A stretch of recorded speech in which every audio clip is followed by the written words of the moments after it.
Hello everyone, welcome to the Layman Way, and this video is a part of my playlist on economics for UPSC prelims, which you can always go on the I button in the top right corner and view our full course.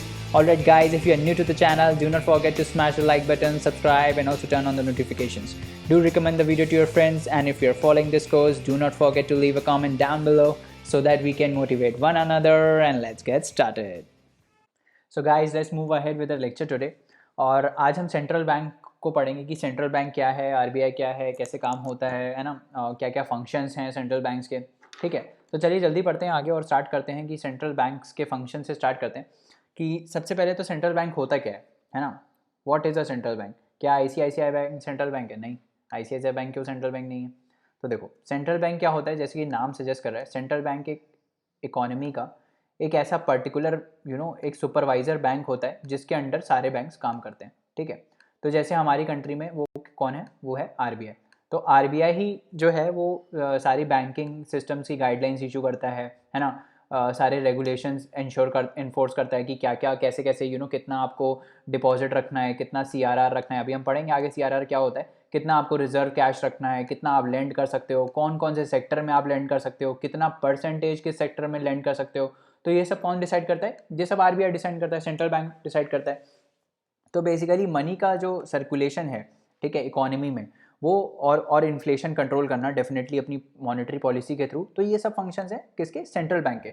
तो ये एक umbrella body है, एक umbrella bank है जिसके under सारे banks operate करते हैं, चाहे वो आईसीआईसीआई हो, चाहे वो पब्लिक बैंक्स हो, चाहे वो प्राइवेट बैंक्स हो, चाहे वो फॉरेन बैंक्स हो। ठीक है, सबके रूल्स एंड रेगुलेशंस कौन डिसाइड करता है? हमारा सेंट्रल बैंक। ठीक है, तो हमारा सेंट्रल बैंक कब इस्टेब्लिश हुआ था? आरबीआई 1935 आरबीआई एक्ट के थ्रू इस्टेब्लिश हुआ था। ठीक है, फिर उसको पहले पहले ये नेशनलाइज नहीं था, पहले ये प्राइवेट था। बाद में उसको गवर्नमेंट के कंट्रोल के अंडर लाया गया। कब आया ये? 1949 में। तो 1949 में ये टाइमलाइंस ऑफ रिफॉर्म्स थोड़े देख लेते हैं, है ना। पहले 1935 के एक्ट के थ्रू बना, 1935 आरबीआई एक्ट के थ्रू आरबीआई बना, तब उस समय प्राइवेट था। बाद में ये गवर्नमेंट ओनरशिप के अंडर आ गया 1949 में। ठीक है, तो ये बेसिक था इसका एवोल्यूशन, मतलब कब कैसे कब नेशनलाइज हुआ। ठीक है, अब उसके बाद ये ना जो आरबीआई जो है, जो हमारी करेंसी इशू करता है, क्योंकि जो 2 रुपये हमने देखा था ना कि 2 रुपये के जो नोट हैं, 2 रुपये के 2 रुपये और उसके ऊपर के जितने भी नोट्स हैं वो सारे कौन प्रिंट करता है? वो सारे आरबीआई प्रिंट करता है ना। और हमने देखा था कि कॉइन्स जो हैं, कॉइन्स प्लस 1 रुपये का नोट, ये कौन करता है? ये हमारी गवर्नमेंट करती है ना। तो ये जो नोट्स प्रिंट करता है आरबीआई, ये सारा मनी कौन क्रिएट करता है? ये सारा मनी आरबीआई क्रिएट करता है, राइट। आरबीआई क्रिएट करता है। तो जितना भी करेंसी ये आरबीआई प्रिंट करता है, जो बैंक्स के पास रहता है और जो हमारे हम मेरे जैसे लोगों के पास रहता है, आपके और मेरे पास रहता है, जो सर्कुलेशन में होता है इकोनॉमी में, उसको हम क्या बोलते हैं? उसको हम बोलते हैं हाई पावर्ड मनी। उसको क्या बोलते हैं? हाई पावर्ड मनी या रिजर्व मनी या मॉनेटरी बेस। ठीक है, तो ये सारे टर्म्स पहली बात तो सेम है, चाहे वो हाई पावर्ड मनी हो, चाहे वो रिजर्व मनी हो, चाहे वो मॉनेटरी बेस हो। ये सारे जो टर्म्स हैं इनका सबका मतलब सेम रहता है। ठीक है, और इसको हम रिप्रेजेंट किससे करते हैं? इसको हम रिप्रेजेंट करते हैं M0 से। ठीक है, इसको हम कैसे रिप्रेजेंट करते हैं? M0 से। क्या बोलते हैं? High powered money, reserve money या मॉनेटरी बेस। ये याद कर लेना, कभी कभार अलग अलग टर्म से पूछ लेते हैं। ठीक है, तो कन्फ्यूज मत होना। तो हाई पावर्ड मनी क्या होता है? Currency issued by the central bank, जो आरबीआई करेंसी इशू करता है, जो आरबीआई करेंसी प्रिंट करता है, जो बैंक्स के पास रहती है और पब्लिक के पास रहती है। जो पब्लिक के पास रहती है और बैंक्स के पास रहती है, वो सारी करेंसी को क्या बोलते हैं? वो सारी करेंसी को हम बोलते हैं हाई पावर्ड मनी। ठीक है, that is called high powered money. अब हम देख लेते हैं कि जो आरबीआई है उसके फंक्शंस क्या हैं। What are the functions of RBI? हमने छोटे में डिस्कस किया, बट डिटेल में क्या फंक्शन है। तो पहले एक मॉडल देख लेते हैं कि क्या क्या फंक्शन है। It is a banker to the government. ठीक है, जैसे हमारे लिए नॉर्मल बैंक्स होते हैं, वैसे गवर्नमेंट के लिए बैंकर कौन होता है? आरबीआई। डिस्कस करेंगे इसका क्या मतलब है। Supervisor of financial system, obviously कितना सीआरआर रखना है, कितना रिजर्व कैश रखना है, कितना आपका एसएलआर रखना है, स्टैट्यूटरी लिक्विड रेशियो रखना है। ये सब जो नॉर्म्स हैं, जो बासल 3 नॉर्म्स हैं हमारे, वो इसको कौन इन्फोर्स करता है? उसको आरबीआई इन्फोर्स करता है कि कितना आपका रिस्क होना चाहिए, कितना आप कहाँ कहाँ लेंड कर सकते हो। तो पूरा एक सुपरवाइजर है वो फाइनेंशियल सिस्टम का। ठीक है, और फॉरेक्स रिजर्व्स को मैनेज करता है। ठीक है, अभी आरबीआई का $590 बिलियन का फॉरेक्स रिजर्व चल रहा है ना। तो ये सारा कौन मैनेज करता है? ये भी आरबीआई मैनेज करता है। मॉनेटरी पॉलिसी बनाता है ताकि इन्फ्लेशन को कंट्रोल करा जा पाए, है ना। तो मॉनेटरी पॉलिसी अभी हम जब आगे पढ़ेंगे हम देखेंगे कि आरबीआई कैसे कैसे मेजर्स लेता है कि हमारा ये इन्फ्लेशन कंट्रोल में आ पाए। 2 to हमको 6% के बीच में रखना होता है इन्फ्लेशन, है ना। तो वो कैसे होता है, वो मॉनेटरी पॉलिसी के थ्रू होता है ना। तो वो एक हो गया। फिर करेंसी इशू करता है, तो करेंसी तो इशू करता ही, हमको पता ही है। फिर बैंकर्स बैंक होता है। तो जो बैंक हैं, जो हमारे जैसे प्राइवेट बैंक्स हैं, वो उसका सुपरवाइज़र या उसका उसको उसको रेगुलेट कौन करता है, उसको रेगुलेट करता है आरबीआई, ठीक है। तो अगर बैंक को कोई पैसा चाहिए होता है तो वो कहाँ किससे मांगेगा, वो बैंक को जब पैसा चाहिए होता है तो एक्स्ट्रा मनी जो बैंक को चाहिए होता है वो आरबीआई से लेता है वो, है ना। तो इस टाइप से ये बैंकर्स का भी बैंक है, क्योंकि ये बैंक को भी पैसे देता है और वहाँ से भी पूरा लोन होता है और इंटरेस्ट रेट लगता है उस पर, ठीक है। तो वो सब भी प्रोसेस होता है। अब थोड़ा डिटेल में देखते हैं कि कैसे करता है ये, ठीक है। तो सबसे पहले तो करेंसी इशू करता है, ठीक है। इशूइंग ऑफ नोट्स, तो 2 रुपये और उससे ऊपर वाले जितने नोट्स हैं वो कौन इशू करता है, वो आरबीआई इशू करता है, ठीक है। Sole right to issue currency, यही करेंसी नोट्स इशू करता है जितने भी डिनोमिनेशंस होते हैं। और ये डिनोमिनेशन कौन डिसाइड करता है, ये सेंट्रल गवर्नमेंट करती है। ये ध्यान रखना, ये जो डिनोमिनेशन है कि 500 रुपये का नोट होगा कि 100 रुपये का नोट होगा, ठीक है, ये आरबीआई डिसाइड नहीं करता है। ये ध्यान रखना, कभी गलती से मार भी मत आना कि ये आरबीआई डिसाइड करता है। नहीं, ये आरबीआई डिसाइड नहीं करता है। ये कौन डिसाइड करता है, सेंट्रल गवर्नमेंट। डिनोमिनेशंस हमेशा सेंट्रल गवर्नमेंट ही डिसाइड करता है कि कौन कौन से डिनोमिनेशन होंगे। क्योंकि आपने देखा होगा ना कि 500 और 1000 के नोट को जो इनवैलिड किया था, जो डिमोनेटाइजेशन हुआ था, वो किसके एक्ट के थ्रू होता, वो सेंट्रल गवर्नमेंट ने किया था। आरबीआई ने थोड़ी सुबह उठ के बोल दिया कि भाई आपसे 500 और 1000 के नोट वैलिड नहीं है, वो तो सेंट्रल गवर्नमेंट ने ही बोला ना। तो जब सेंट्रल गवर्नमेंट करेंसी को स्क्रैप कर सकता है तो करेंसी को बनाएगा भी सेंट्रल गवर्नमेंट ही, है ना। तो जितना भी डिनोमिनेशन होता है वो डिसाइड कौन करता है, कौन कौन सा होगा, कौन कौन से नोट होंगे, वो कौन डिसाइड करता है, सेंट्रल गवर्नमेंट करता है। बाकी करेंसी को इशू जो है वो आरबीआई करता है, मतलब आरबीआई प्रिंट करके करेंसी को इशू करता है, ठीक है, वो आरबीआई करता है। बाकी कौन सी करेंसी प्रिंट होगी ये सेंट्रल गवर्नमेंट डिसाइड करता है, except the 1 rupee note. 1 rupee note तो ऑब्वियसली वो मिनिस्ट्री ऑफ फाइनेंस प्रिंट करता है, ठीक है। तो इसको छोड़ के बाकी 2 रुपये और उससे ऊपर जितने भी नोट्स हैं वो कौन करता है, वो आरबीआई करता है, ठीक है। और फॉरेक्स रिजर्व्स हमने देखा था कि गोल्ड और फॉरेक्स एक्सचेंज रिजर्व्स को ये मेंटेन करता है। फॉरेक्स एक्सचेंज रिजर्व्स में ही गोल्ड आता है, ठीक है। तो वो उसको मैनेज करता है, ठीक है। उसके बाद बैंकर टू द गवर्नमेंट हमने देखा था कि बैंकर टू द गवर्नमेंट का क्या मतलब है कि देखो, अब मान लो गवर्नमेंट को, ठीक है, गवर्नमेंट को पब्लिक से पैसा रेज करना है, ठीक है। तो गवर्नमेंट क्या करेगा, खुद तो गवर्नमेंट बैंक का काम कर नहीं सकता। तो गवर्नमेंट के बिहाफ पे सेंट्रल बैंक करता है वो। सेंट्रल बैंक आपको गवर्नमेंट सिक्योरिटीज़ देता है या ट्रेजरी बॉन्ड्स देता है, जो गवर्नमेंट, जैसे मान लो गवर्नमेंट को पैसा लेना है पब्लिक से, ठीक है, गवर्नमेंट को पैसा चाहिए, तो गवर्नमेंट क्या करती है, बॉन्ड्स इशू करती है। बट गवर्नमेंट क्या खुद बॉन्ड इशू करती है, नहीं, गवर्नमेंट खुद बॉन्ड इशू नहीं करती है। गवर्नमेंट आरबीआई को बोलती है कि आरबीआई आप मेरे बिहाफ पे आप गवर्नमेंट बॉन्ड्स इशू करिए, गवर्नमेंट सिक्योरिटीज़ इशू करिए और आप पब्लिक को बेचिए, और जो पैसा आएगा फिर आप वो मेरे को देना, ठीक है। तो ये बेसिकली ये जो काम है पूरा टोटल गवर्नमेंट सिक्योरिटी इशू करने का और फिर पैसे लेने का, ये सब आरबीआई ही करता है, but on the behalf of government करता है वो, ठीक है। तो it is a banker to the government, मतलब गवर्नमेंट को जब पैसा चाहिए होता है, ठीक है, गवर्नमेंट को जब पैसा चाहिए होता है तो वो आरबीआई से मांग लेता है कि हमको पैसा चाहिए, आप हमको पैसा दीजिए, चाहे वो आप प्रिंट करके दीजिए, चाहे वो आप गवर्नमेंट सिक्योरिटी इशू करके दीजिए, हमको पैसा चाहिए। तो अभी आपने देखा होगा न्यूज़ आया था कि 1.7 लाख करोड़ का सरप्लस जो आरबीआई के पास था वो गवर्नमेंट को ट्रांसफ़र हुआ, है ना। तो गवर्नमेंट का कंट्रोल रहता है पूरा आरबीआई के ऊपर, ठीक है। तो वो यही है कि जो आरबीआई है that is a banker to the government. It performs all the banking functions of state and the central government. तो ये भी ध्यान रखना कि स्टेट के भी और सेंट्रल गवर्नमेंट के भी, दोनों के काम है वो अपना आरबीआई परफॉर्म करता है, ठीक है। तो चाहे वो गवर्नमेंट बॉन्ड्स को इशू करना हो, चाहे वो ट्रेजरी बिल्स को इशू करना हो, स्टेट के हों चाहे वो सेंटर के हों, वो सब काम कौन करता है, वो सब काम करता है आरबीआई, ठीक है। तो वो एक हो गया। और फिर एडवाइस देना गवर्नमेंट को कि वो अपने फिजिकल पॉलिसी में क्या क्या चीज़ें इंक्लूड कर सकते हैं, या फिर मॉनेटरी पॉलिसी में भी गवर्नमेंट का रोल रहता है।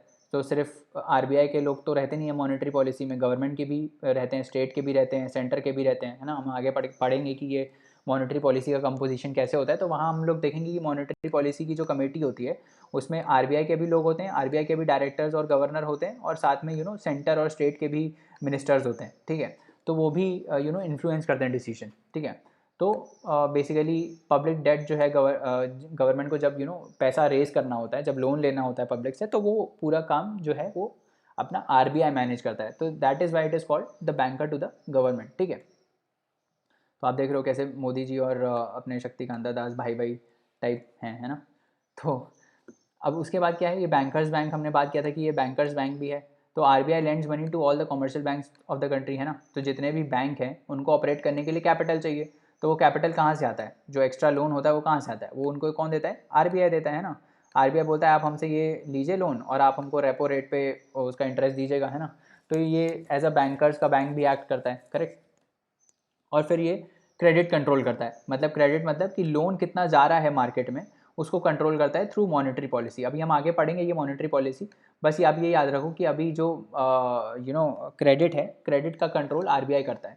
मतलब मान लो आरबीआई ने अपना इंटरेस्ट रेट कम कर दिया, तो आरबीआई ने जब अपना इंटरेस्ट रेट कम किया तो क्या होता है, अब बैंक जो है वो तो आरबीआई से ही पैसा लेंगे। तो जब आरबीआई ने अपना इंटरेस्ट रेट कम कर दिया तो बैंक उनसे ज़्यादा पैसा ले लेते हैं। जब बैंक ज़्यादा पैसा ले लेते हैं तो ये आगे देते भी लोन में ज़्यादा पैसा है, समझ रहे हो। तो क्रेडिट कैसे कंट्रोल होता है, आरबीआई से, ठीक है। तो आरबीआई ऐसे अपनी मॉनेटरी पॉलिसी के थ्रू क्रेडिट कंट्रोल कर सकता है। ये बेसिक मैंने बताया, अभी डिटेल में पढ़ेंगे हम लोग आगे, ठीक है। और फिर ये कस्टोडियन है किसका, फॉरेन एक्सचेंज रिजर्व्स का। जो जितने भी फॉरेन एक्सचेंज रिजर्व्स हैं वो सारा कौन मैनेज करता है, वो आरबीआई करता है। करेंटली कितने हैं, $590 बिलियन हैं एज ऑन 29 जनवरी 2021, ठीक है। तो आरबीआई क्या करता है कि जो फॉरेन करेंसीज होती हैं, तो करें जो हमारा एक्सचेंज रेट होता है, जैसे $1 इज़ इक्वल टू 75 रुपीज़ या 74 जो भी चल रहा होता है ना। तो ये जो एक्सचेंज रेट ये स्टेबल रहे उसके लिए आरबीआई क्या करता है, सेल करता है और बाय करता है अकॉर्डिंगली, कम करना है कि ज़्यादा करना है एक्सचेंज रेट को, उस टाइप से ये फॉरेन करेंसीज का ट्रांजैक्शन करता है, ठीक है। और ये एक्सचेंज रेट को मेंटेन करता है, ठीक है। वो सारे फंक्शंस किसके हैं, वो सारे फंक्शंस हैं आरबीआई के, ठीक है। अब उसके बाद अगर हम कॉमर्शियल बैंक की बात करें तो कॉमर्शियल बैंक भी सेम टाइप का ही काम करते हैं, ठीक है। बस इसमें ये है कि ये प्राइवेटली ओन्ड है। अब आरबीआई जो है वो तो गवर्नमेंट के कंट्रोल में है, बाकी जो ये कॉमर्शियल बैंक्स हैं वो आरबीआई ये प्राइवेटली ओन्ड बैंक्स होते हैं, ठीक है। और कैसे काम करते हैं कि भाई इंटरेस्ट रेट कुछ बोरोवर्स जो लोन लेता है उस पर उसके ऊपर कुछ इंटरेस्ट रेट लगता है तो वो उनको पैसा देता है, और फिर जहाँ से वो पैसा लेते हैं, ठीक है, वहाँ पे इंटरेस्ट रेट थोड़ा कम होता है, आगे में वो ज़्यादा में देते हैं। तो इनका जो डिफरेंस होता है that is the profit margin of a bank, ठीक है। तो interest rate to the borrowers, जो आप लोन ले रहे हो, जैसे मान लो आप एजुकेशन लोन लेने गए, लेट से आप एजुकेशन लोन लेने गए तो आरबीआई ने बोला कि 10% इंटरेस्ट, सॉरी बैंक ने बोला, आईसीआईसीआई ने बोला कि हम 10% इंटरेस्ट रेट लेंगे आपसे, ठीक है। अब मान लो आपको 5 लाख का लोन चाहिए, आपको बोला गया कि आपको 10% इंटरेस्ट रेट देना पड़ेगा, तो आप 10% इंटरेस्ट रेट दोगे, ठीक है। फिर आईसीआईसीआई क्या करता है, ये 5 लाख जो आपको देने हैं ये आरबीआई से ले लेता है। आरबीआई बोलता है हम आपको 7% इंटरेस्ट रेट पे देंगे ये पैसा, ठीक है। तो इसने लिया सेम अमाउंट 7% पे, आपको दिया 10% पे, तो बीच में जो 3% बचा वो क्या हो गया, वो आईसीआईसीआई का प्रॉफिट हो गया, ठीक है। तो this is how a bank works. इसको हम क्या बोलते हैं, इसको बोलते हैं स्प्रेड। इस प्रॉफिट को हम क्या बोलते हैं, स्प्रेड, ठीक है। तो इस टाइप से अब क्या क्या बैंक के फंक्शंस क्या क्या होते हैं देख लेते हैं। बैंक क्या क्या करता है, बैंक डिपॉजिट को एक्सेप्ट करता है। आप अपने सेविंग अकाउंट्स में जाके पैसा डालते हो या एफडी बनाते हो तो वो सारी डिपॉजिट्स होती हैं, तो वो डिपॉजिट एक्सेप्ट करता है। फिर आपको वो लोन देता है, ठीक है, लोन भी देता है, लेंड भी करना चाहिए, बैंक है तो लेंड भी करना चाहिए, तो क्रेडिट फैसिलिटीज़ प्रोवाइड करता है, ठीक है।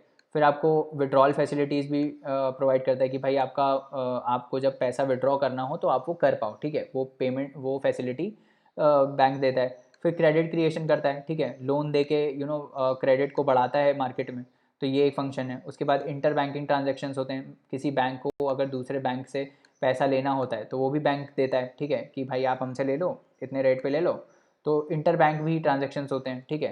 फिर बाकी सर्विसेज भी होती हैं, जैसे इंश्योरेंस फैसिलिटीज़ भी, कभी बैंक का इंश्योरेंस अगर आपने नाम सुना हो तो इंश्योरेंस फैसिलिटीज़ भी कभी कभार बैंक्स प्रोवाइड करते हैं, ठीक है, जैसे एचडीएफसी इंश्योरेंस हो गया, है ना।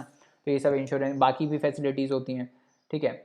और तो ये सब है, ये सब फंक्शंस हैं इसके। तो जनरली काम कैसे करता है कि जो भी पैसा इसके पास आता है बैंक के पास, चाहे वो इंडिविजुअल से आ रहा हो, चाहे वो ऑर्गेनाइजेशन से आ रहा हो, चाहे वो बिजनेसेस से आ रहा हो, तो ये बैंक ये रखता है। और यही सेम चीज़ ये आगे लोन्स में देता है, चाहे वो होम लोन हो, चाहे वो कार लोन हो, चाहे वो बिजनेस लोन हो। तो इन सब ऐसे पैसा मार्केट में घूमता है पूरा, ठीक है। तो इसको हम बोलते हैं इस टाइप से ये कॉमर्शियल बैंक्स हमारे काम करते हैं, ठीक है। अब क्या होता है कि जब इनिशियली पैसा आता है तो अभी ऐसी गाइडलाइंस हैं कि जितना भी पैसा आपका आएगा अंदर उसमें से कुछ पार्ट आपको रिजर्व में रखना रहता है, ताकि कोई इमरजेंसी आए तो आप इस रिजर्व से दे पाओ। तो जैसे मान लो $100 डिपॉजिट हो रहा है बैंक में, तो उसमें से 10% यानी $10 वो रिजर्व में रख लेगा। फिर जो बाकी $90 बचा फिर उसको आगे और लैंड करेगा दूसरे बैंक को, लेट से दूसरे बैंक को करता है। फिर ये जो $90 ये दूसरे बैंक के पास आया इसमें से ये 10% रखेगा, $9 और फिर ये आगे लैंड करेगा। तो इस टाइप से एक्टिविटी हमारा चलता रहता है, ठीक है। अब देखते हैं कि मनी जो है वो क्रिएट कैसे होता है, हमारा मनी क्रिएशन होता कैसे है, ठीक है, मनी बनता कैसे। तो उससे पहले हम दो कंसेप्ट देखते हैं, एक है एसेट्स और एक है लाइबिलिटी, ठीक है।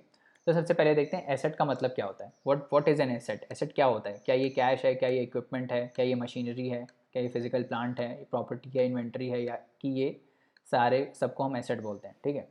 तो एसेट होता क्या है, एसेट एक ऐसी चीज़ होती है जो यू नो आपकी ओनरशिप होती है उस पर, ये आपका रहता है, ठीक है, या फिर आपका हक रहता है दूसरे से लेने का, ठीक है। जैसे मान लो आपका आप लेट्स से आपकी साइकिल है, ठीक है, आपके पास एक कार है फॉर एग्जांपल, ठीक है, आपने कार खरीदी हुई है, तो ये कार आपकी है, करेक्ट, ये कार आपकी है, ठीक है, दिस इज़ योर कार, ठीक है।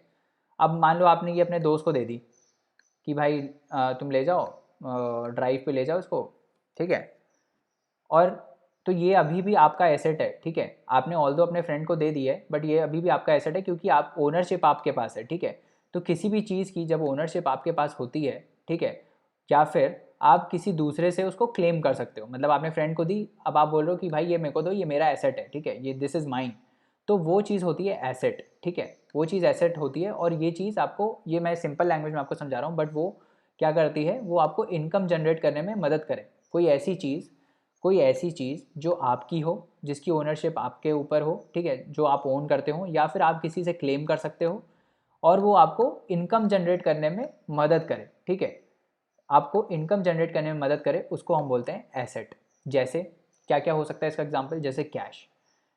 अब आपके पास मान लो 20 रुपये हैं, ठीक है, तो ये आपके 20 रुपये हैं, ये किसी और के 20 रुपये नहीं है, दिस इज़ योर्स। ये आप आरबीआई के पास लेके जाओगे तो आरबीआई आपको 20 रुपये का देगा, आपका 20 रुपये का वैल्यू आपको देगा, तो this is cash, this is your cash. तो ओनरशिप आपकी हो गई, ठीक है। अब ये कैश को आप यूज़ कर सकते हो, आप मान लो इस कैश को 20 रुपये को किसी कंपनी के स्टॉक खरीद लेते हो, ठीक है। अब किसी के आप स्टॉक जब खरीद लेते हो तो मान लो वो स्टॉक प्रॉफिट में चला जाता है और आपको रिटर्न मिलता है, ठीक है। तो इस कैश ने आपको इनकम जनरेट करने में मदद किया, ठीक है। तो ये हो गया एसेट, ठीक है, एक ये बात हो गई। दूसरा देखते हैं इक्विपमेंट। तो मान लो आप कोई इंडस्ट्री सेटअप कर रहे हो, उसमें आप इक्विपमेंट लगाते हो, कुछ मशीन्स लगाते हो, राइट। उस मशीन से आप क्या करते हो, उस मशीन से आप प्रोडक्ट बनाते हो जिसको आप बाहर बेचते हो, और बाहर बेचते हो तो आपके पास रेवेन्यू आता है। तो ये देख रहे हो, अब ये जो इक्विपमेंट है ये आपका है, फर्स्ट ऑफ ऑल इसकी ओनरशिप आपके पास है। सेकेंड ऑफ ऑल इसने आपको क्या हेल्प किया, इसने आपको इनकम जनरेट करने में मदद करी, ठीक है। तो जब इसने आपको इनकम जनरेट करने में मदद करी, तो ये क्या हो गया आपका, ये हो गया आपका asset. Same goes with machinery also, same goes with the plant also. जो प्लांट का ओनर है उसका ये प्लांट एसेट है, क्योंकि भाई उसी का है ये, और प्लस इससे वो उसका इनकम आ रहा है, उससे उसकी दाल रोटी आ रही है, ठीक है। प्रॉपर्टी हो गई आपकी, ठीक है। तो ये सब आपका क्या है, दिस इज़ एन एसेट, ये आपकी ओनरशिप है इस चीज़ पे, ठीक है, ये आपका है, आपका घर आपका है ना। जिस घर में आप रहते हो वो आपके माँ बाप का घर है, तो आपके माँ बाप का वो एसेट है, ठीक है, क्योंकि उससे वो बाद में उसको बेच के वो इनकम जनरेट कर सकते हैं, ठीक है। तो एनीथिंग दैट यू ओन और you can claim for others that can help you generate income. तो दो चीज़ें ध्यान रखना, आपकी ओनरशिप होनी चाहिए, और दूसरा आपको वो इनकम जनरेट करने में हेल्प करे, ठीक है, that is called an asset, ठीक है। उसके बाद क्या है कि अब इसका एग्जांपल क्या है कि बिल्डिंग्स हो गई, आपका फर्नीचर हो गया, आपके लोन्स हो गए टू द पब्लिक। लोन जो आप पब्लिक ले रही है वो भी एक एसेट है बैंक के लिए, ठीक है। मतलब बैंक अगर आपको कुछ पैसा दे रहा है, ठीक है, बैंक आपको पैसा दे रहा है, मान लो आप एजुकेशन लोन ले रहे हो 5 लाख का, उस पर 10% इंटरेस्ट रेट लग रहा है, ठीक है। तो ये बैंक का एसेट है ये 5 लाख, क्यों? क्योंकि आपको ये 10% इंटरेस्ट रेट मिल रहा है, ये इनकम आपको मिल रही है, प्लस आपको प्रिंसिपल 5 लाख तो मिलेगा ही मिलेगा, ठीक है। तो ये 5 लाख ने आपको इनकम जनरेट करने में मदद किया, और ये आपका ओनरशिप भी है, ये बैंक का ओनरशिप भी है, क्योंकि ये बैंक का पैसा है, तो आपको रिटर्न तो करना ही पड़ेगा, और आपको इंटरेस्ट के साथ रिटर्न करना पड़ेगा, ठीक है। तो जब इंटरेस्ट आप पे करोगे तो वो बैंक का इनकम हो गया, है ना। तो these are what, these are assets, this is an asset to the government, ठीक है। फिर हमने देखा था कि पीछे रिजर्व देखा था हमने, कि रिजर्व क्या होता है, कि deposits with the commercial banks keep with the central bank and it's cash. तो जैसे हमने पीछे देखा था ना कि आप अगर 100 रुपये जमा कर रहे हो बैंक में, आप अगर बैंक जाते हो, आप अगर बैंक में 100 रुपीज़ जमा कर रहे हो, ठीक है, बैंक में, तो बैंक क्या पूरा का पूरा 100 रुपीज़ आगे दे देता है? नहीं, बैंक उसमें से 10% रिजर्व में रखता है, ठीक है, 10% रिजर्व में रखता है, सिर्फ 90 रुपये ही आगे लेंड करता है।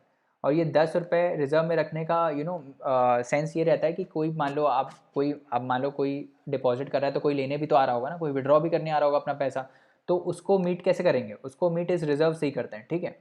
तो रिजर्व वो होते हैं कि जो आप रिजर्व में रखते हो, बेसिकली आप अपनी तिजोरी में रख देते हो उसको एज अ सेफ डिपॉजिट। तो ये जो कॉमर्शियल बैंक्स होते हैं वो किसके पास रखते हैं, वो सेंट्रल बैंक के पास रखते हैं, ठीक है। एक तो ये हो गया, ठीक है। एक तो मान लो आपके पास 10 रुपये 100 रुपये का डिपॉजिट आया, ठीक है, बैंक के पास। तो बैंक ने क्या किया कि 10 रुपये रिजर्व में रख दिए, ठीक है। अब 10 रुपये तो इसने रिजर्व में रख दिए, इसी को हम बोलते हैं CRR। वैसे 10 रुपये इसने रख दिए रिजर्व में। बाकी इसने क्या किया, 10 रुपये का क्या किया, इसने फाइनेंशियल इंस्ट्रूमेंट खरीद लिया। फाइनेंशियल इंस्ट्रूमेंट मतलब जैसे मान लो गवर्नमेंट के सिक्योरिटीज़ खरीद ली, या बॉन्ड्स खरीद लिए, या XYZ कुछ और खरीद लिया, गवर्नमेंट सिक्योरिटीज़, ट्रेजरी बिल खरीद लिए, ठीक है, ट्रेजरी बिल खरीद लिए, या फिर बॉन्ड्स खरीद लिए, कोई और बॉन्ड्स खरीद लिए, मान लो कॉर्पोरेट बॉन्ड्स खरीद लिए। तो ये 10 रुपये इसका यहाँ पे चला गया, बाकी जो 80 रुपये है ये आगे लेंड करेगा। समझ में आ रहा है। तो the reserve is partly cash partly financial instruments. तो पार्टली ये तो कैश है जो इसने RBI के पास जमा कर दिया, ठीक है। 100 रुपये आए, उसमें से 10 रुपये इसने सेंट्रल बैंक को दे दिया कि आप मेरी तिजोरी में रख दो उसको, ठीक है, ये मेरा रिजर्व है, ठीक है, ये मेरी सेविंग्स है। फिर बाकी जो 10 रुपये था इसने कहाँ रखा, बाकी 10 रुपये इसने फाइनेंशियल इंस्ट्रूमेंट में अपना इन्वेस्ट कर दिया, जैसे ट्रेजरी बिल्स होते हैं, गवर्नमेंट सिक्योरिटीज़ होती हैं, इन सब में। और ये मैंडेटरी है, ये RBI ने मैंडेटरी करा हुआ है कि कुछ पर्टिकुलर पार्ट आपको डिपॉजिट का इनमें इन्वेस्ट करना ही पड़ेगा, ठीक है। तो ये सब जो है ये इसके लिए क्या है, ये सब इसके लिए एसेट है, ठीक है। It is an asset for commercial banks. तो फाइनेंशियल इंस्ट्रूमेंट्स जैसे मैं आपको बता रहा था क्या क्या होते हैं, बॉन्ड्स होते हैं, ट्रेजरी बिल्स होते हैं जो RBI इशू करता है, ठीक है, उनमें ये सब एसेट करते हैं, ठीक है। अब लाइबिलिटी का क्या मतलब है, व्हाट इज़ अ लाइबिलिटी। तो आपने सुना होगा भाई, आप कभी कभार आपके अगर घर वालों ने आपको बोला होगा धरती पे बोझ हो गए हो तुम, या दोस्तों ने बोला होगा। तो ये बोझ का मतलब क्या होता है, व्हाट इज़ बोझ। बोझ इज़ लाइबिलिटी, कि आप भाई प्लानट पे यू आर अ लाइबिलिटी। तो उनका मतलब क्या होता है ये बोलने का, उनका मतलब होता है कि भाई आप एज अ ह्यूमन बीइंग, अर्थ के रिसोर्सेज तो यूज़ कर रहे हो, अर्थ के आप रिसोर्सेज तो यूज़ कर रहे हो, बट आप रिटर्न में उसको कुछ नहीं दे रहे हो, ठीक है। आप बस घर पे बैठे हुए हो आराम से, टीवी खेल रहे हो, मोबाइल फ़ोन देख रहे हो, गेम खेल रहे हो, ऐसे बोलते हैं ना भाई, घर पे बोझ हो तुम, इस टाइप से हम पे बोझ हो। तो इसका क्या मतलब होता है, इसका मतलब ये होता है कि आपके पेरेंट्स के लिए, let's say just just giving you an example, आपके पेरेंट्स के लिए मान लो ये आपके पापा हैं और ये आप हो, ठीक है। और पापा आपको बोल रहे हैं कि यार तुम बोझ बन गए हो फैमिली के ऊपर, you are a liability on the family. तो क्या मतलब होता है कि भाई as a student, as an individual, आप अपने पापा के पैसे तो खा रहे हो, आपके पापा के पैसे पे जी रहे हो आप, बट आप उनको रिटर्न में कुछ नहीं दे रहे हो।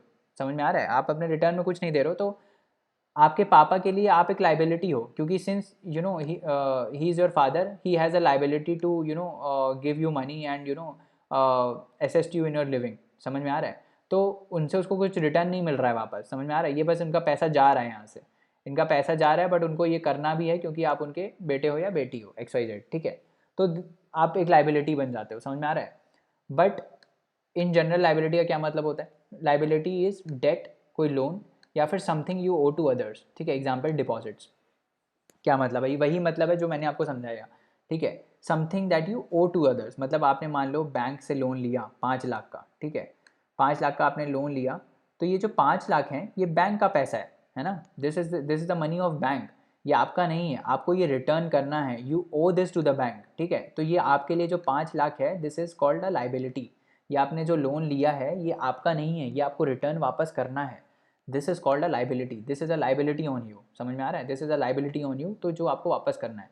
तो क्या हो गया, डेट, डेट मतलब लोन, या फिर कोई भी ऐसी चीज़ जो दूसरे की है और आपके पास है और आपको वो रिटर्न करनी है, that is called a liability. अब देखो, अब जब आपने आपने जब जाके बैंक से लोन लिया 5 लाख का, तो आपके लिए जो 5 लाख है दैट इज़ अ लाइबिलिटी, ठीक है। बट आप सिमिलर चीज़ क्या करते हो कि आप बैंक में जाके अपना सेविंग्स भी देते हो, है ना। आपकी जो सेविंग्स होती हैं आप वो बैंक में देते हो एज अ डिपॉजिट, ठीक है। आपके बैंक में पैसा पड़ा रहता है, आपकी जो इनकम आती है। तो वो जो इनकम पड़ी हुई है, वो जो आपकी सेविंग्स बैंक के पास है, that is a liability for a bank. क्योंकि ये बैंक का पैसा नहीं है, ये तो आपका एज अ इंडिविजुअल पैसा है, ये बैंक को आप जब भी मांगोगे ये बैंक को देना पड़ेगा। तो दैट डिपॉजिट जो आप करते हो बैंक में, जो आपका रहता है, that is a liability for the bank. समझ में आ रहा है। तो ये कंसेप्ट है लाइबिलिटी और एसेट का। अब जब हम एसेट को मतलब एसेट और लाइबिलिटी का डिफरेंस लेते हैं, तो जो आता है वो हमारी नेटवर्थ होती है। क्यों होती है वो नेटवर्थ, क्योंकि देखो एसेट से तो हम पैसा जनरेट कर सकते हैं, ठीक है। बट हमको लाइबिलिटी उसमें से माइनस इसलिए करना पड़ता है क्योंकि ये हमारा नहीं रहता है, ये किसी और का रहता है, तो दिस इज़ नॉट आवर्स। तो जब हम ये चीज़ माइनस कर देते हैं तो जो बचा रहता है वो हमारा होता है कम्प्लीटली, और उसको हम क्या बोलते हैं, that is called the net worth, हमारा वो नेट वर्थ होता है, ठीक है। तो ये चीज़ याद रखना, ये equation asset is equal to liabilities plus equity. Generally क्या होता है कि एसेट जो आइडियल इकोनॉमी में एसेट जो होते हैं, एसेट वाला पार्ट और लाइबिलिटी वाला पार्ट दोनों बराबर होना चाहिए, ठीक है। जितना एसेट है उतना लाइबिलिटी भी होना चाहिए, ठीक है। तो ये है। अब बैलेंस शीट क्या होता है, बैलेंस शीट में हम अपने एसेट्स को और लाइबिलिटीज़ को, इन दोनों को क्या करते हैं, रिकॉर्ड करते हैं, ठीक है। अब इसका जल्दी फटाफट एग्जाम्पल देख लेते हैं और फिर हम लेक्चर एंड करते हैं। अब जैसे मान लो ये ये आंटी जाती हैं अपने बैंक के पास, बोलती हैं कि 100 रुपये मुझसे ले लो, ठीक है। तो ये 100 रुपये का डिपॉजिट कर देती हैं यहाँ पे, करेक्ट। फिर ये बैंक क्या करता है, लेट्स से ICICI बैंक है, बैंक क्या करता है, ये 100 रुपये का जो डिपॉजिट है ये जाके, आइडियल इकोनॉमी हम मान रहे हैं, इसमें ये लैंड नहीं कर रहा है, ये कहीं लैंड नहीं कर रहा है, ठीक है। तो ये 100 रुपये का 100 रुपये जाके कहाँ दे देता है, RBI को दे देता है, लेट्स से ये RBI को दे देता है। तो अभी क्या हुआ कि ये जो आंटी हैं इन्होंने 100 रुपये डिपॉजिट किया बैंक में, ये बैंक के पास 100 रुपये चला गया। अब ये बैंक क्या करता है, ये जो 100 रुपये इनको मिला ये RBI के पास जमा कर देता है जाके, बोलता है कि RBI आप रखो, ठीक है। तो RBI रख लेता है। तो अब हम इसमें देखते हैं कि एसेट और लाइबिलिटी क्या है, ठीक है, एसेट और लाइबिलिटी कैसा है, ठीक है। तो देखो एसेट क्या होगा, एसेट जो ये 100 रुपये जमा किया, जो ये 100 रुपये जमा किया गया बैंक में, वो एसेट हो गया 100 रुपीज़ का, ठीक है। और लाइबिलिटी क्या हुआ, यही 100 रुपये हुआ लाइबिलिटी भी, क्योंकि ये तो वापस करना है ना, ये बैंक का थोड़ी है। डिपॉजिट जो है, जो डिपॉजिट किया इन्होंने वो लाइबिलिटी है बैंक का, तो वो 100 रुपये लाइबिलिटी भी हो गया, ठीक है। तो asset is equal to liability हो गया, ठीक है, एसेट लाइबिलिटी के बराबर होता है, ठीक है। हमने इसमें ये एज्यूम किया है कि यहाँ पे कोई करेंसी सर्कुलेशन में नहीं है, ये बैंक ने आगे कुछ लैंड नहीं किया है, ठीक है। एंड पूरा का पूरा जो अमाउंट है बैंक ने वो डिपॉजिट कर दिया है RBI को, ठीक है, समझ में आ रहा है। तो ये जो डिपॉजिट है वो क्या हो गया, RBI का लाइबिलिटी हो गया, है ना। और एसेट क्या हो गया, एसेट भी यही 100 रुपये हुआ, क्योंकि यही 100 रुपये यूज़ करके बैंक काम करेगा, ठीक है। तो यही सेम चीज़ एसेट में भी आई, यही सेम चीज़ लाइबिलिटी में भी आ गई, समझ में आ रहा है। तो एक फार्मूला होता है जिससे हम मेजर करते हैं money supply in the economy, और वो हम कैसे मेजर करते हैं, money supply in the economy is equal to currency in circulation plus the deposits, ठीक है। तो M1 सॉरी इसको हम M1 बोलते हैं। M1 क्या होता है, currency in circulation plus the deposits. तो यहाँ पे करेंसी इन सर्कुलेशन तो 0 है, क्योंकि हमने माना था कि करेंसी तो कुछ है ही नहीं सर्कुलेशन में, प्लस डिपॉजिट कितना हुआ 100, तो यहाँ पे मनी सप्लाई कितना हो गया 100। टोटल मतलब मनी कितना इकोनॉमी में है, that is called the money supply, ठीक है। मनी सप्लाई वो होता है। और ये याद रखो, हमने एक M0 भी पढ़ा था, M0 was high powered money या फिर रिजर्व मनी या फिर मॉनेटरी बेस, उसको हम बोलते हैं M0। और वो क्या होता है, जो RBI इशू करता है मनी, जो पब्लिक के पास रहता है और जो बैंक्स के पास रहता है, that was high powered money, ठीक है। और M1 क्या है, M1 is a money supply in the economy, that is currency plus deposits, currency in circulation plus the deposits with the banks is called, इन दोनों का सम जो होता है उसको हम क्या बोलते हैं, money supply in the economy. और इस केस में वो क्या आ रहा है, इस केस में वो 100 आ रहा है, ओके। तो चलिए दोस्तों, आज के लिए इतना रहने देते हैं, नेक्स्ट लेक्चर में और कंसेप्ट्स को पढ़ेंगे। जाने से पहले लाइक शेयर सब्सक्राइब ज़रूर करें, अपने दोस्तों को रिकमेंड करें। अपनी क्वेरीज़ आप हमको queries@thelaymanway.com पे भेज सकते हैं, जहाँ पे हम आपका रिप्लाई इंस्टेंटली करेंगे। और पढ़ते रहिए, हार्डवर्क करते रहिए, है ना। अगले लेक्चर में मिलते हैं। Thank you, bye bye, take care.